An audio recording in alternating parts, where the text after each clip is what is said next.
Football. My buddy Mike Pugliano, who's normally with us, he is riding the rail tonight, working for that incredible company, Norfolk Southern. Happens to be a conductor with that great brand. So he is working tonight, but he'll be back with us, he and his son Nicholas, next week. And of course, we will be on the road talking college football and NFL with him. Now, college football, lots of conference championship games this weekend.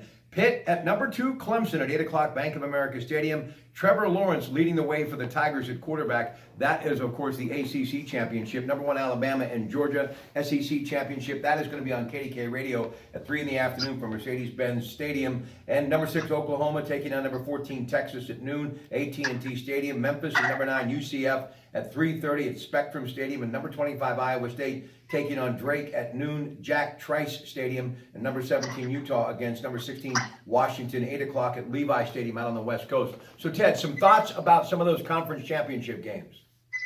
Well, they're all great games.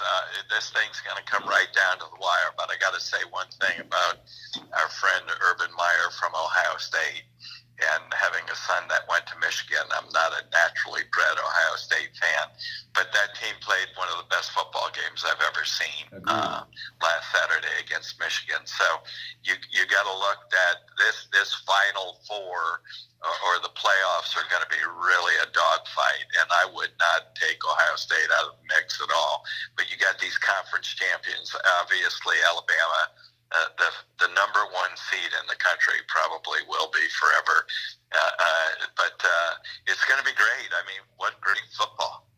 All right, now listen, maybe the biggest Ohio State Buckeye fan, at least that I know, Diane Barr Senaviva, celebrating her birthday today. So happy birthday to Diane, and a big hello to her husband, Pete. They absolutely love the Buckeyes. I'm going to close on this note about college football. You know, Pitt had a rough one against Miami last week, and monumental task to get over Clemson. But I still think that Coach Narduzzi has an incredible year still ahead of him. Lots of stories to still be told, lots of talented players. Kenny Pickett, is he the blue chip for the future? We'll see what happens, but I do know this, as far as recruiting in West Virginia, Ohio, and Pennsylvania, what Pitt has done this year is definitely going to help them. All right, we're coming back. Boxing next. Legacy Studios in East Liverpool with Jimmy Joe Savage and Ted Arneault.